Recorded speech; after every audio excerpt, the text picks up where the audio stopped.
Thank you guys so much for having me today. I'm really excited to be here. Sean told me a little bit about this group.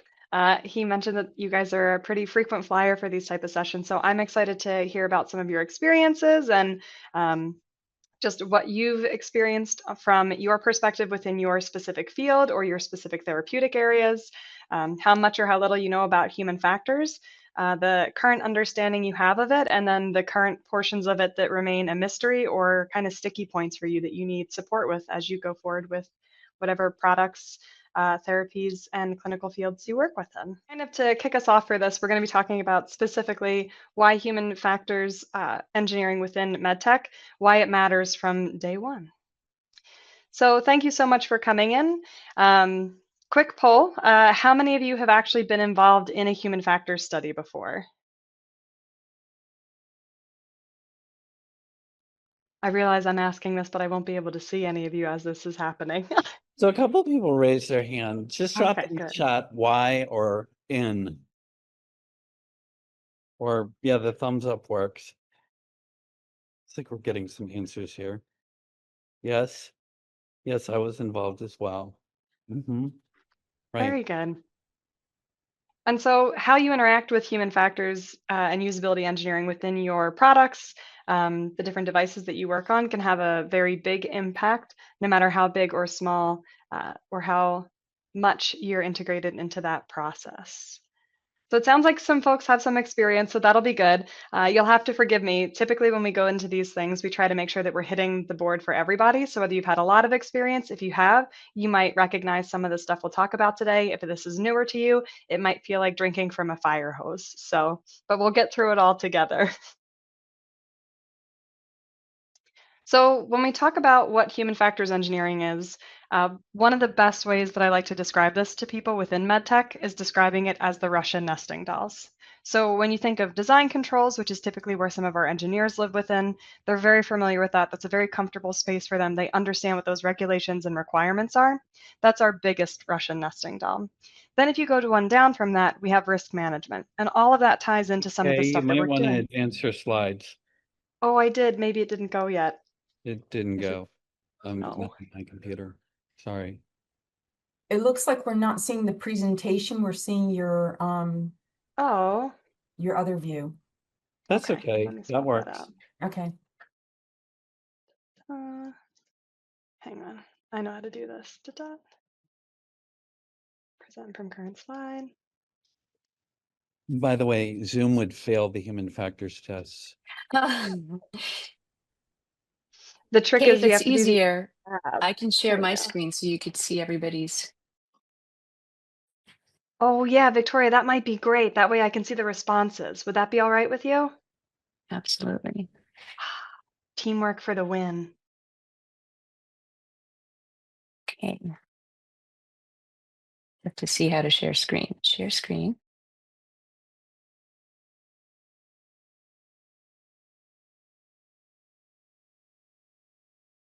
Beautiful. Perfect. How's that? Excellent. Perfect. And then we're going to go to the slide with my little penguins.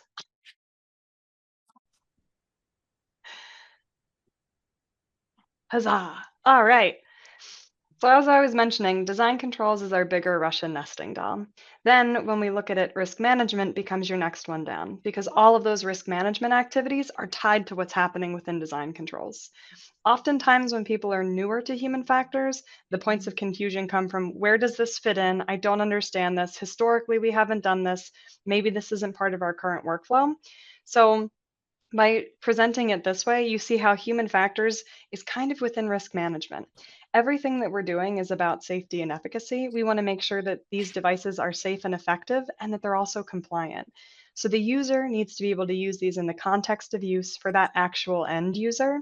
So we kind of become this like strange subset of risk management where some of the tasks that we're looking at may be very closely related to the tasks you would see in design controls, but it's much more about who is doing it, where they're doing it, and does it make sense to them?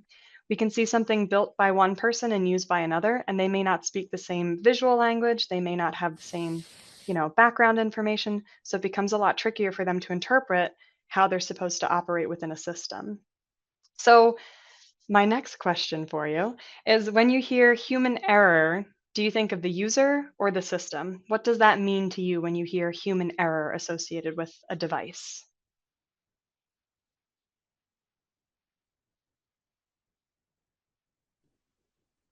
Both. It's this the system doesn't enable the user to safely use the system. Yeah, we do. It's We get a how- little bit of both for those. It's how the user interacts with the system. And Yep. I'm the convener of the user interface aspects for the 4th edition of 60601-1. Oh, very good. Yeah. And now, when we think of that kind of box that the FDA shows us of how user interface works, that workflow and where those connection points are, that's where we start to see some of the breakdown of this. Are we seeing the breakdown within the system, how the person interprets that within their system? What does it look like for them?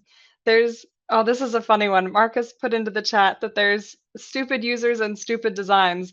And it's hilarious because we see those things happen often. That classic example of the doors where we try and push or pull the door because it's aesthetically beautiful. It's a big glass door with one vertical handle, but it matches on both sides. So you're not sure if you're inherently supposed to push or pull. So it's one of those things. It can be the environment that you're in, the context of use for that. If you live in a certain country and all of the doors are fire coded so that it's an outward to get out of the building, no matter what that door handle looks like, you're going to know which way you're going. In the States, we often see that that's not always the case. Might be some older coded buildings. It might just not have been something that was done before. So whether you're opening or closing to exit, you get a little bit more confusion in that too. So you can start to see kind of a breakdown of how does this person interact with the system? Where do we see the fault points? Is it their perception of the system? Is it their processing of what the system is telling them? Is it a failed action where they thought that they did something, but maybe they didn't push the button hard enough, or maybe the toggle flips the wrong way?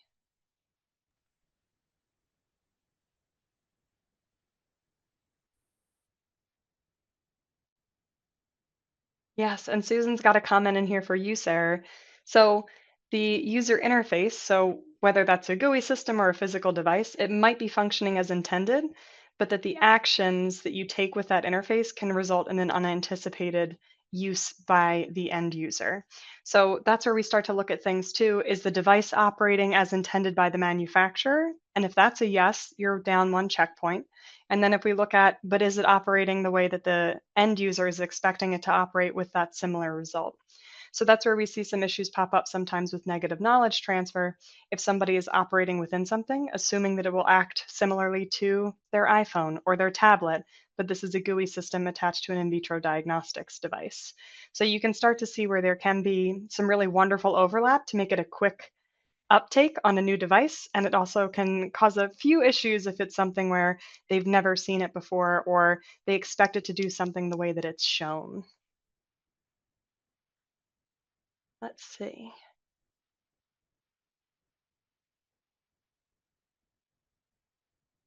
And then I see Marcus has a question about something that was seen in one of his HF studies. Oh, the ISO symbol for storage conditions. These can be a really tricky one. So when it comes to the ISO symbols, they are regulated. Those are determined by somebody else, and we have to test those oftentimes if they're associated with critical tasks. So making sure that the readers and end users can interpret what that means. Let's see. And for this one, it looks like there were storage conditions from 5 to 30 degrees Celsius. And then the question for them was, what does that mean? And the response they were getting was to store it at 30 degrees Celsius plus or minus 5 degrees. So yeah, you can see where this becomes a bit of an issue. Is it the range of 5 degrees C to 30 degrees C is acceptable? Or is it 30 degrees Celsius with a plus or minus differential of 5? So that's going to dramatically change what's the correct answer for that, because one of them has a 25-degree range in which you can go, and then the other one only has a 10-degree range. So we can move to the next slide, Victoria. We'll move on from our penguins.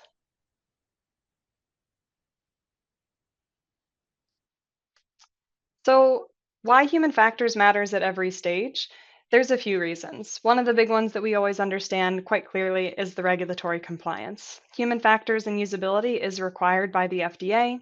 MDR states that best of practice is what they're expecting when it comes to devices, and that ties into IEC ISO 62366, which is kind of our blueprint for how we do usability and human factors testing. So that's the portion of it where it's required and we're obligated to do that. The other portion of it, though, is kind of a business bonus for us. So that's going to be your market adoption. It's going to reduce training burdens if you've done human factors and you've vetted this with your end users. It can improve users' confidence in the product. That in turn just ups the delight factor. It makes people want to interact with your product more. And then you see people leaving institutions, going to new institutions, and they're asking, oh, why is this the device that we have here? I much prefer this one. Here's all the benefits for it. So you've inherently got people going out and doing marketing for you because they've had a positive experience with your device. The big one, and this relates back to our Russian nesting dolls of how we see human factors and usability within design controls, is the risk reduction. So because you've done this testing with end users prior to this device going to market, you're going to see a lot less issues when it comes to unforeseen use errors. So you'll be able to kind of avoid additional recalls. You'll see a reduction in adverse events. Again, these are things you really see on the back end of things. And it's hard to gauge what those percentages can be. But again, that bolsters your reputation as a company. I think we're on slide 4. Is that what looks like it's right for everybody?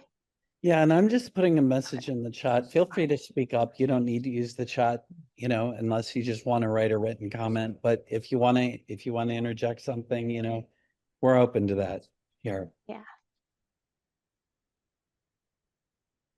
And then the other portion of this, before it even gets into the market, is the risk of rejection or delayed launch. So if you go in and you skip out on your human factors, or if you have gaps within your human factors and usability engineering portion of your DHF or your submission files, you do run the risk of a rejection from the FDA. And that can end up in a delayed launch. That can have a lot of negative impacts to, your manufacturing and any other contracts that you have out for products, especially if you're doing bundles for contracts too. So has anyone seen a submission delayed due to the usability within their products or a product in general?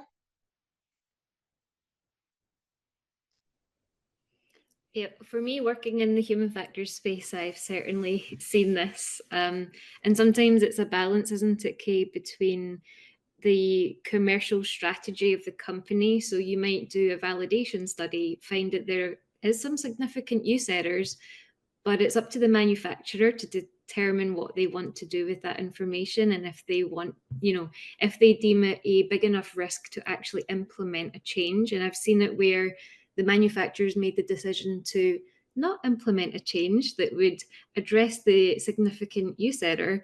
And the FDA has came back and not liked that and asked them to make the change and therefore do the validation again. So yeah, certainly something we've seen in the past. And as consultants, we try our best to convince manufacturers of the the importance of addressing those risks. But at the end of the day, yeah, it's up to the manufacturer to determine what they want to do there. Yeah, Okay, I absolutely. definitely have also seen, and we've recovered some programs where they haven't included all of the user groups that are part of the workflow. And when they go to submit, that is pointed out by the agency and they have to go back and redo that study. So I think really understanding the user groups and making sure that we're inclusive or we have a rationale as to why we don't need to include a certain user group is critical. And I've seen those get pushed back. Yeah, and oftentimes when you see a missing user group, that can be discovered during the actual testing itself. You may run into a situation where you're talking with a physician and you're asking them to perform tasks, and you're seeing a lot of use errors, and in your debrief with them and your root cause probing, you're asking, Can you walk me through this? What does this typically look like for you? How does this workflow work in your current institution? And what I've seen happen in those situations is they say, oh, well, I don't do that. And now you've got a gap. So you've got to identify who is the user that does that. Is that an institution specific? Sometimes it's state policies. EMTs are allowed to do certain things in certain states and not others. So you have to be careful when you're looking for those user groups where you're doing your testing. So that is something that we've seen pop up.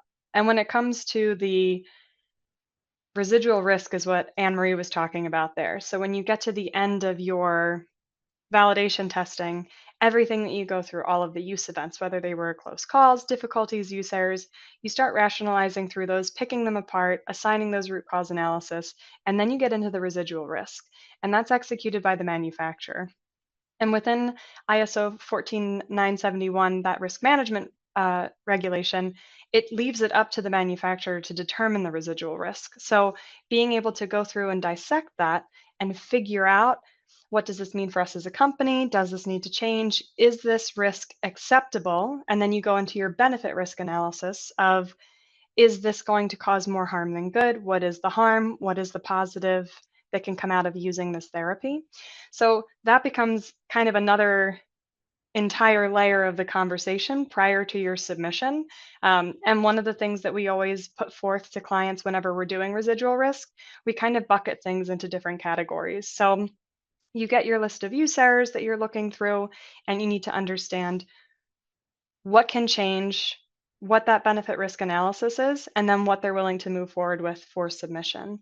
So sometimes they are going to want to chance it and do the submission. Timeline, budgetary concerns, you never know what those different pushing factors are, but they'll do the submission and the FDA may accept it, the FDA may reject it. So whenever those types of situations are happening, we always try to put forth the conservative, the suggested, and the riskier approach, and explaining specifically to the manufacturers what your options are, where things can go wrong, how you recover from those things if it is a rejected submission, so that no matter what, you're making the most informed decision for yourself and for your product. Another example of when I've seen delays for submissions has been validations that went through on products that were not production level equivalent. So running into a validation test where you're still working with more of a prototype stage version of something rather than a final version of something, that can be really risky because the numbers that you're doing for validation are a minimum of 15 per distinct user group. And if you're running that on something that's more of a prototype and doesn't match your production level equivalent for your final device, that's a quick way to get that relegated down to a formative test pretty quickly. So that's another one that we've seen pop up in the past. So some of those little tricky bits that are a little bit more embedded within the regulations that we try to keep our eyes out for to make sure that we're setting people up for success when they're going into that validation test phase. Hey, Kim. Okay, sorry. You mentioned formative tests. You want to just give us a little idea of what that means? Sure. So there's two major kinds of tests within human factors. The first one we do is formative testing. And the way to kind of remember this is that a formative test informs the design. This is the stage within your design and development and even in concept stage where you can make those tweaks. That's where we're looking at potentially iterative prototyping. You might have a few versions of the device. You may still be parsing through some of your user needs to figure out what features are most important, least important, what may be just kind of like bells and whistles that end users don't really need, but it seems like it's something that's kind of edgy on the market for it. So that's your formative bucket. And when it comes to that, there's not a set number of how many of those that you're obligated to run, but we do recommend doing those because if not, what ends up happening is you're flying blind into what we call a human factors validation test. Now in the EU, they call that summative testing, and that's how you'll hear it referred to in IEC ISO 62366. But those two things mean almost the same thing. Your summative test and your HF validation test, that's where your user groups jump. So instead of 6 to 8 for your formative as a minimum per distinct user group, when we jump up to HF validation and summative, it becomes a minimum of 15 per distinct user group.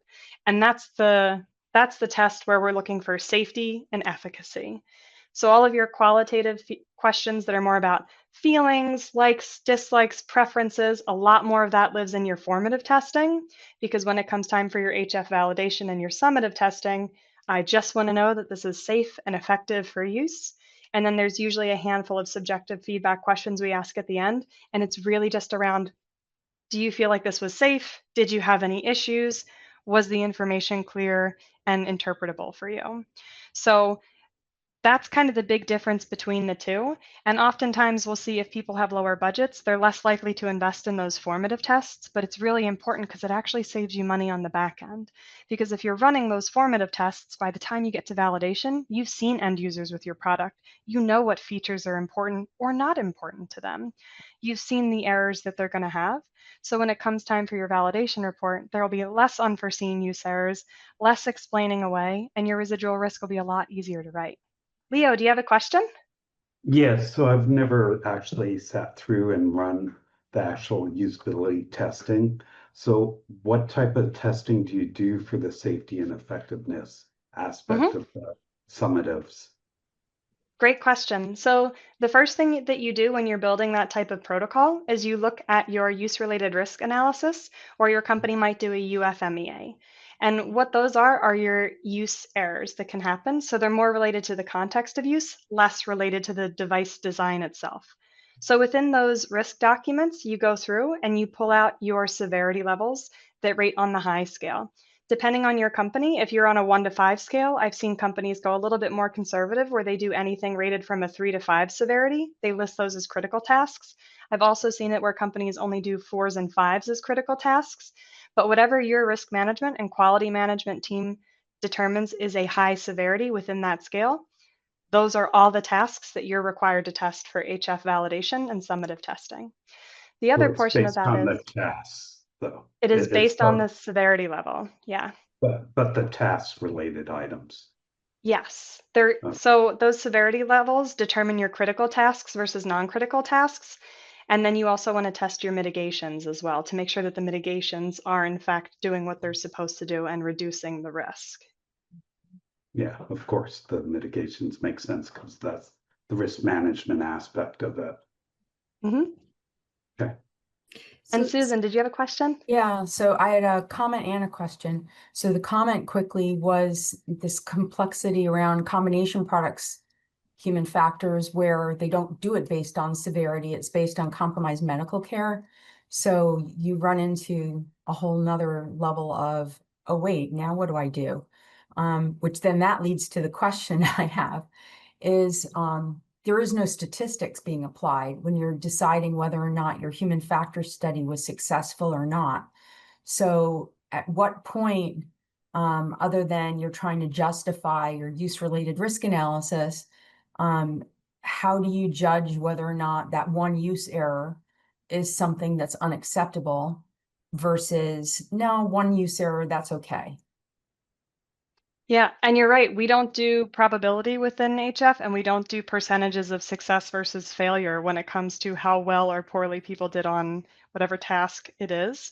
So for me personally, whenever I've had this pop up, I go through and do the same kind of mapping through. You're ending up testing all of your tasks in that situation to make sure that everything's covered and you're not missing anything.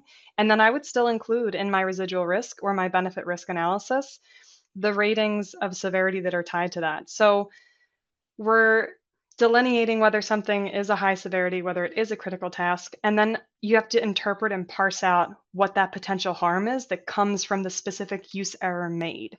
So when we have the use errors defined and your success criteria defined in your HF validation testing, whatever the failure mode is, isn't necessarily the harm that's going to be the highest rating for that use error.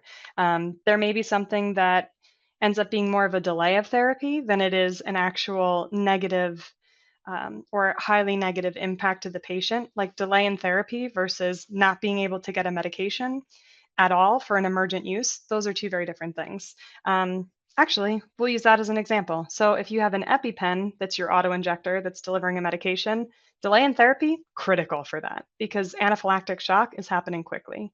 However, if you have something that is a daily dose of a certain amount of like 2.25 ml syringe that you're getting daily, you have a store of them within the fridge, you get multiples.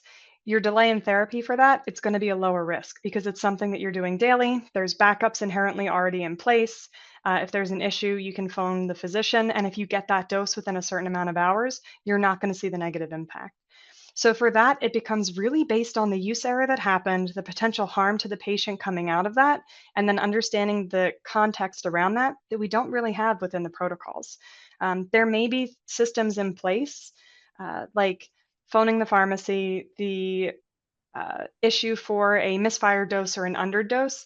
Those things are already in place within the healthcare system so that they're able to step in and help those patients that we're not considering because we're not able to control those things as the manufacturer. So there's additional safeguards put into place. Like if you think of the Swiss cheese model where the arrow gets through all the cheese pieces because the like one horrible thing after another just lines up, those cheese pieces are basically your lines of defense. And we control and test as much as we can from the manufacturer perspective, but because this is a system and there's other people involved, there's inherent fail safes within those portions of the process too. So those are things you have to look at within your residual risk as well, what that typical process is that we just may not have control over. So it's not as strong of a justification in your residual risk, but those are things that are in place. So when you're doing that, you're basically turning it into doing a risk assessment, even though they call it, use-related risk analysis, but it's not. It's hazard harm analysis. But when you're doing that activity, you're still asking those questions of, well, how likely is this thing going to happen? Because if it could occur frequently, even if it's low risk, that's also unacceptable, right? Mm-hmm. So you're basically doing a real risk management activity out of it, even though that's not exactly what the categories are when they talk about that risk. It is. Okay. And we don't actually capture that in the URA. That discussion that I just had about benefit risk analysis and residual risk, that ends up going into your HF submission report. So after your HF validation or summative reporting that you do, you'll table out, here's what happened, here's the data, here's the use errors, here's some potential root causes. The actual residual risk definition and justification and research that you do into that typically goes into a separate document that's called your HF submission report. And that's kind of the big one that you want to hand over to the FDA as, here's our human factors documentation for this product. You can put it in the HF validation report. It's going to make your HF validation report really long, but sometimes it's helpful for the context of use for the device, especially if it's a complex product, because then you can see that clear delineation. And from a quality engineer perspective too, they like to see less information repeated in multiple documents, which I can agree with too. So I can see the benefit of having it in either one. But in your actual use-related risk analysis, you're only going to go so far with that. We're not going to get into probability there. We're not going to get into some of those fail-safes that are outside of our control because we can't take credit for them because they're outside of our control. Those only come into play when we're talking about residual risk and benefit risk analysis.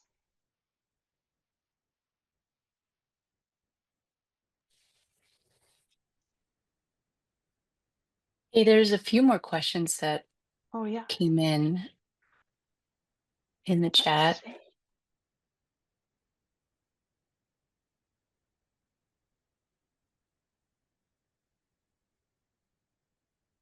Oh, I see one about the FDA still calls the usability requirements as a guidance. So that's correct. And I think part of that is also a guidance because, and we've heard Hannity speak on this, one of the FDA team members at conferences before, where he talks about it's a guidance because it's our job to interpret that and make sure that we're interpreting it correctly for the devices that we have that we're implementing, which I think is a really beautiful way of discussing it because he puts it forth as this is a government guidance document and we put it out there, but they kind of take the stance of, which I can appreciate, they reserve the right to know more tomorrow than they did today. And they also reserve the right to leave things a little bit vague because technology could render things within the guidance documents as irrelevant as things progress. So they have to implement enough of a structure where we can hold everyone accountable to make sure that they're doing the things that are best for end users and the patients themselves for their care. but they also don't want to limit the manufacturers in a way where they're holding your arms behind your back and not allowing you to progress through as technology develops. We've seen that a lot in how software has developed, how quickly some of that stuff can change. If we wrote regulations to that, the timeline of getting those things written, reviewed by, cross-functional teams across different therapeutic areas to make sure everyone agrees to get those published, by the time one of those got out, you'd be, 5 regulations behind on the next one.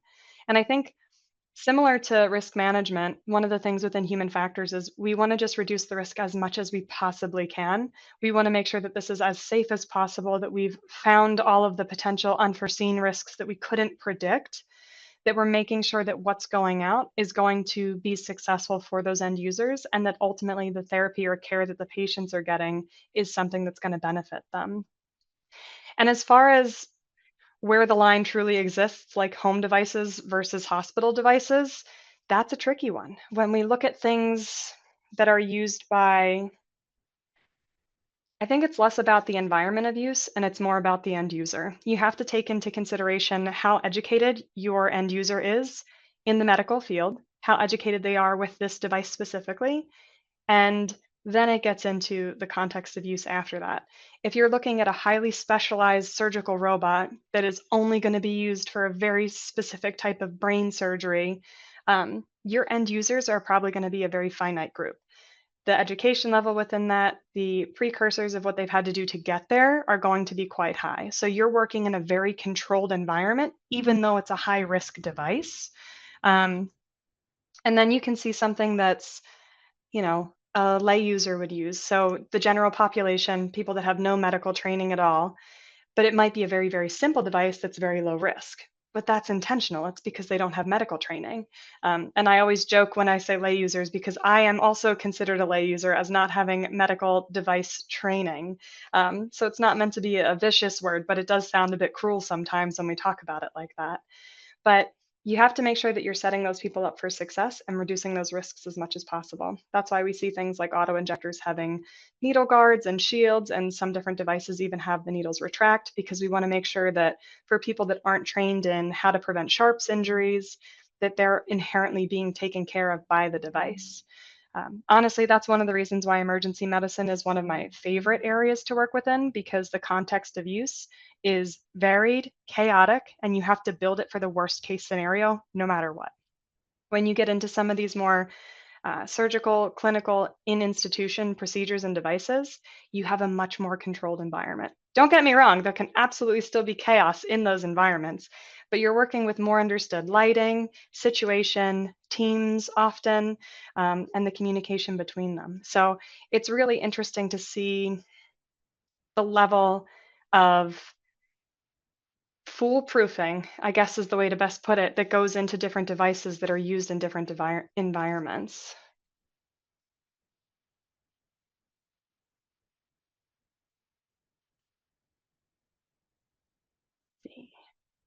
Ooh, I just saw a question pop up on sample size. Let me see if I have my books with me. So I do.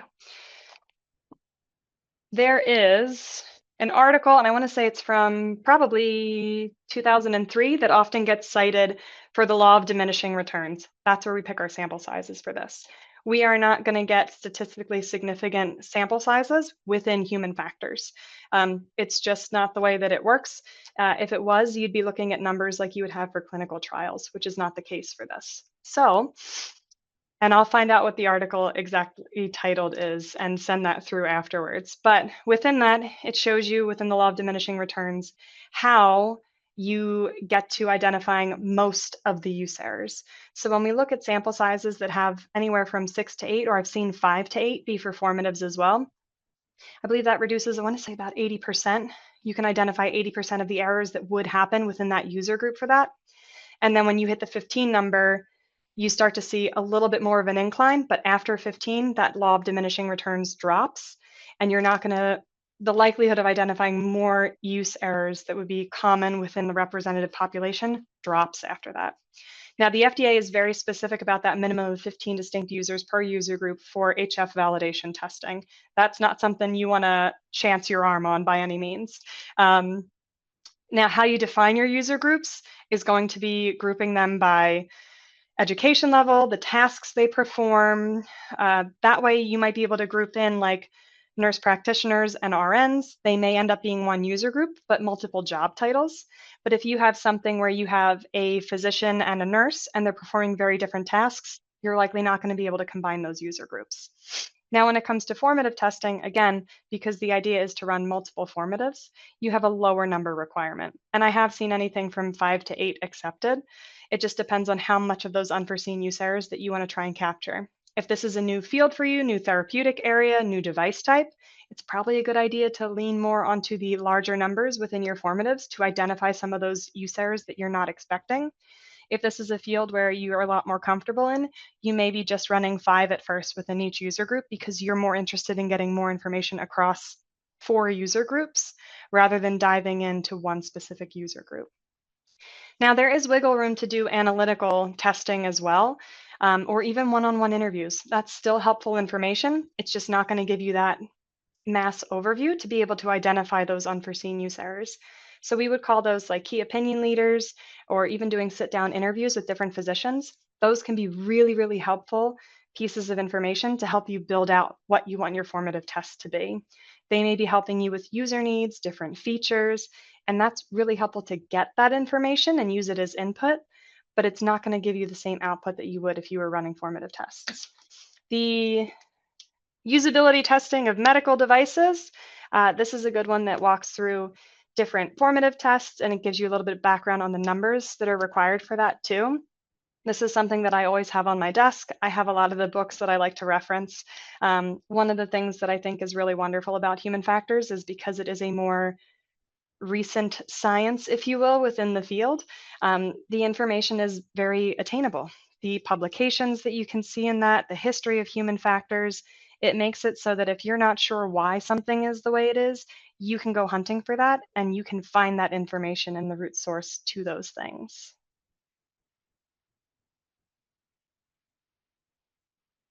I'm trying to see if there's other questions.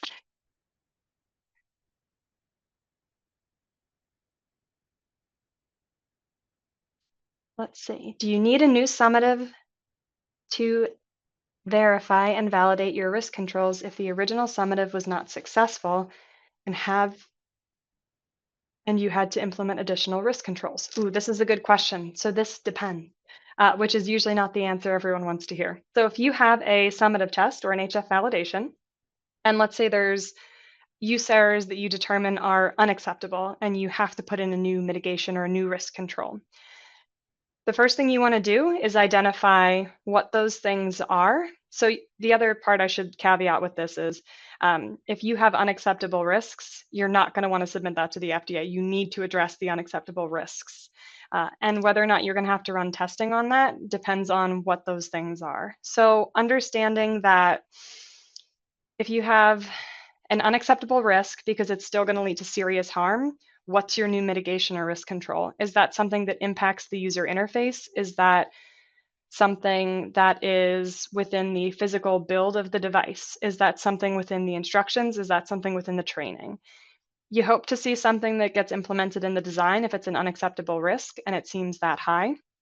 The other thing is understanding that maybe there was a use error, but the change to user interface is undiscernible. And what I mean by that is it might have been a use error that happens because of a functional failure during the testing of the device itself. If there's no change to user interface and the actions the people are performing are still the same, the end users, you may be able to get away with not having to do additional summative testing on that. If it's something where you've made changes to your instructions for use, I've seen it in the past where those are accepted and not required to be retested. This is where you'll run into not hot water, but it depends on who your reviewer is as well. If you're looking at someone from CDER versus CDHR, you're going to have a difference of opinion. So The FDA reviewers that come more from that combination and drug space background have a little bit of a different interpretation of things. They're more likely to see, oh, your instructions for use has been updated. You need to run a new validation for that because that is considered a change to user interface. So some of it depends on who your reviewer is and just understanding how you phrase that to people as well. Making sure that you put all of your cards on the table, give them all of the information that you have so that they can make a clear assessment.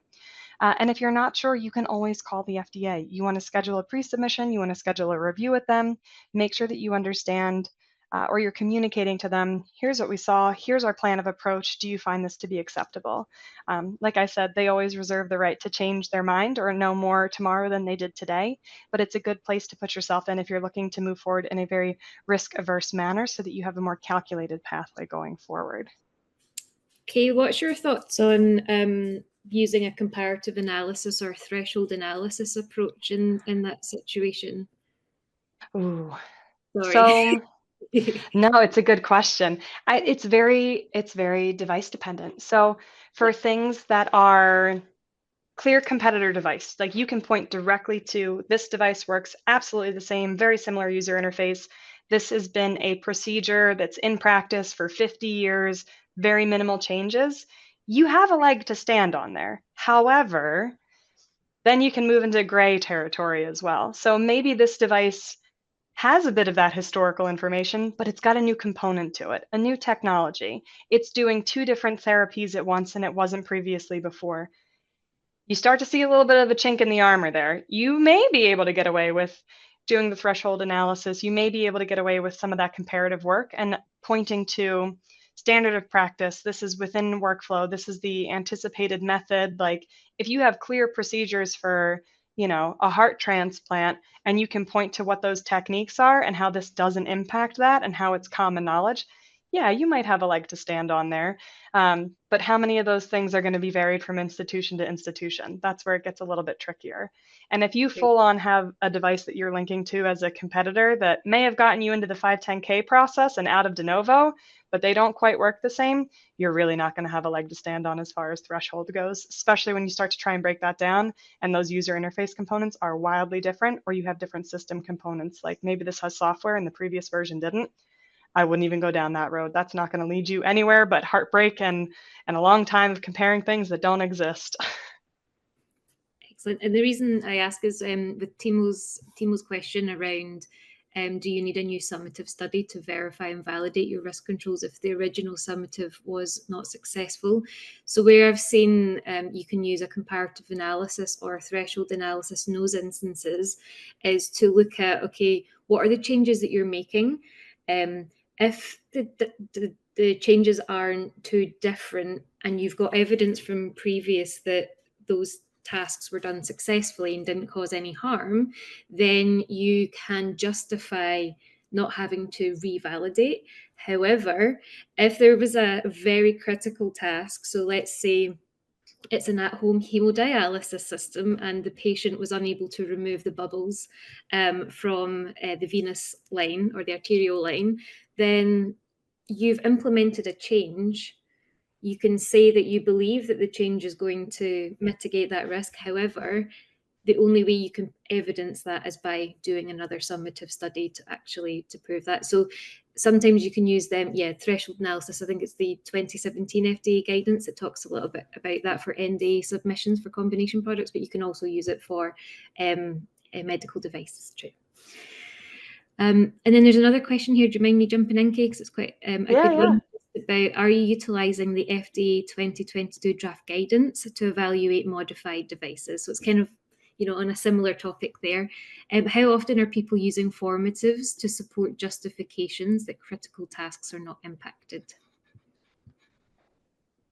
Yeah, so for this one, this is going to depend on, it depends on the critical task that comes through. I've seen it where if it's a legacy device and there's been a modification and you're doing this proactively, like you've gone in, you've seen a legacy device be updated, there's a change to user interface made, and you're not sure if you're going to have to do an additional validation for this 2.0. I've seen people go in and submit for the change and run a conservative formative, maybe with some extra numbers, just to do a temperature check to see is this going to be a problem? I've seen that be successful, but on the proactive end of it. If you submit, you get a rejection, and then you try and run a formative to say that you've de-risked it, you're going to get a no from that one. So again, that comes down to your planning. Do you want to go in and have this in your back pocket in case they ask for it? It is the more conservative approach, but it may save you some heartbreak down the line if you've already run that formative test and you can point to it. Okay, Great I was answer. just going to jump in as well. There was and I think a bit of conversation back and forth between Julian and Susan. But Julian asked, how critical is performing a summative study with the final product from a validated process versus a representative? How did the FDA see that? Yes, so we get a little bit of wiggle room with production level equivalent. You may not have your manufacturing lines fully set in place, and that's okay. But we do expect, the appropriate tolerances, materials, physical appearance, the interactions that come out of that. We don't want to be sending something in that's more like a breadboard or a black box than the actual end device itself, because that can have an impact on your critical tasks. So trying to think, some of the issues I've seen with that is where somebody walks into their validation test and they've got the production level equivalent of the physical device, but what they didn't realize is they decided to go in with their updated software that's not actually going to be going out to the world with this physical product. So what ends up happening in that situation is you've just invalidated your validation test because the software component that goes with the hardware component is not what's going to be out on the market. So you've just run an entire validation test for something that's not going out yet. So it's things like that that you want to be careful with. Like I said, by no means do you have to have your entire manufacturing line done, approved, everything in its exact place, because the FDA understands that if you do run into an issue and things have to change or mitigations have to be made, the cost that can be associated with having to do those larger manufacturing changes that come afterwards. And I know in a previous life when I was in manufacturing, we had software, and it was the first digital product that we had developed. And then there was always questions like, how many iterations in the software can you do until you need to revalidate? Because making multiple small changes can actually turn into quite a big change. So there was kind of an unknown to when do we actually really need to revalidate the software altogether. Yeah, and it's a hard line to draw. I think that's related to how much of the user interface has changed that's perceivable to those end users, how much of that impacts their typical workflow, and then just the severity of the tasks associated with the changes. There may be small changes where you've added, a different hover color clickable portion to the buttons that may be perceivable, but it doesn't impact the workflow. All those things are physically in the same spot. The organization is in the same spot. They can still navigate everything from software update 1 to software update 7 on that. But it's when you start moving critical functions that are associated with those high severity tasks, that's when you want to start reconsidering, do we need to test this again? Because if an emergency happens and they can't find, X menu within that IVD system or within that pump system, you're not going to be able to navigate out of a really bad situation. And that's where, when it goes wrong, it goes bad very, very quickly.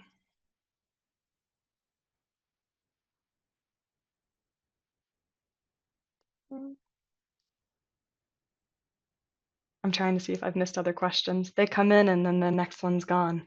I think we've covered a good chunk of them now, Kay. So yeah, if you're happy to move on to the next slides, that was a great conversation. That works.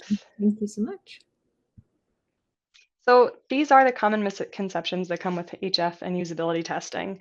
I've heard this directly from the mouths of very intelligent, very well-informed people within different departments in MedTech, that they believe that this is only for high-risk devices. That is not the case. I mentioned some of the lay users and how low risk those devices are. Those are still devices that we have to test and make sure that it can go out to the public and they can operate it safely and effectively. Misconception number 2, you can test it at the end. There's no bigger nightmare that plagues me than somebody handing me a device that's in design freeze and saying, can you human factors this?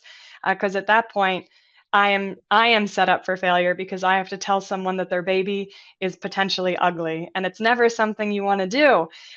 They've spent a lot of time and hard work and research, and they believe in this product, and I believe in them. But sometimes it's just those things that they haven't considered, and it's who is the end user, where are they using it, what is their frame of reference for how this product works. So if you wait until the very end, it's almost like the difference between writing a paper, you want it to be perfect, so you do everything you can to get it to that A+ before you submit it, versus having some of those checkpoints along the way to find out if it needs to be adjusted in the meantime. Leo, what have you got for us? I just want to say one thing. Saying lay users is one thing I want to avoid, because it's not just lay users, it's also the clinicians and professional users you have to address too. Yeah, So it's absolutely. all the users really. Mm-hmm. And those clinicians may be very well versed on what this product or this background is, but not always. Sometimes we're introducing new technology that's very unfamiliar to them. So we have to integrate them and treat them as if this is the first time they're seeing it too. You're right, there is still a lot of training and understanding that can go into that for clinicians. And I think that's where misconception 3 comes in. It's just common sense. It's common sense to the person who has the blueprint of how to build it. It's not always common sense to the person who you've just handed this box to out of context and said, go for it. I've seen that in testing. Again, brilliant ER doctor comes in, 30 years experience. They've seen everything walk into their emergency room. I handed them a package and said, right, here's your prompt. Here's the situation. I'm going to have you perform this as you typically would. Hand them the package, and they looked at me like I was nuts. And that was a situation where we find out that that's not always the end user that does some of the setup for whatever that, execution of the testing is. So And who reads the user manuals? My no son, one. my son is the exception. Oh, I love that. You've instilled good values in him. We always have a little moment of celebration whenever we get readers in for usability testing, because it warms our hearts because we're not used to seeing it. I've even had clinicians come in when we do testing with them, and certain parts of it, you get to your usability testing and you may have knowledge tasks that are required for comprehension and findability. So I have to get them into that IFU to make sure that what the manufacturer is saying makes sense to them and they're communicating on the same language level. And I've had them full on tell me, oh, I would never read this. I don't even know where these are in my institution. I don't read directions. And they'll have a good laugh and they'll tell me when they do it too. And I usually just have to say, oh, I'm so sorry. I know it's not part of your typical workflow, but I need to make sure that what we're communicating to you makes sense to you and you know what to do with that after having interpreted it. So it does take a little bit of extra nudging sometimes to get them into those test sessions where we have to evaluate parts of the IFU. But you're right. Well, part of the issue is the requirements require IFU requirements and service manuals and symbols that no one understands. Yes. And there's tons of symbols. Yes. The crossover of graphic design and actual ISO symbology does not quite exist, in my opinion. I think some of them are pretty spot on, but the amount of things that they have to have these symbols for, it just doesn't always make sense. And it's really hard to get them through some of those. The amount of use errors that I've seen pop up in testing where they think that the manufacture date is the expiry date. And I've had people look at me and be like, what does that mean? And they're pointing at the hourglass. And I'm like, I don't know. What do you think it means? What does that mean to you? So sometimes we have to just walk them through that and understand it because we don't have a choice in what those ISO regulated symbols are. That's why a lot of times you'll see the symbol and the definition and the entire thing written out next to it. So it'll have the hourglass and it'll say expiration date and then the full date rather than just the symbol and the date. Because we want to ensure that they do understand what that is, where it is, and the difference between that and the manufacture date. That's when I see oftentimes. Which then needs to be translated in every language. Mm-hmm. And that's why they don't want to put the text next to it. So you end up in this kind of competing section of how many pages is this IFU going to be? From a design perspective, the goal is, the IKEA visual language where you don't have to put all the text in it.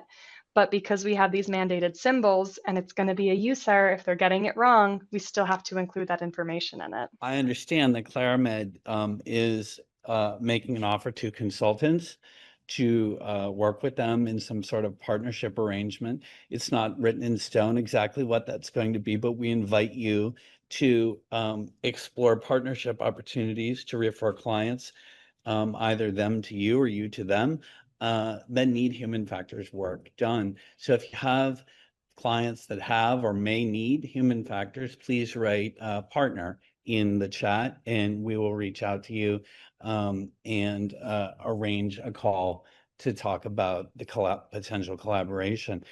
Lastly, they're also starting a new program specifically for startups.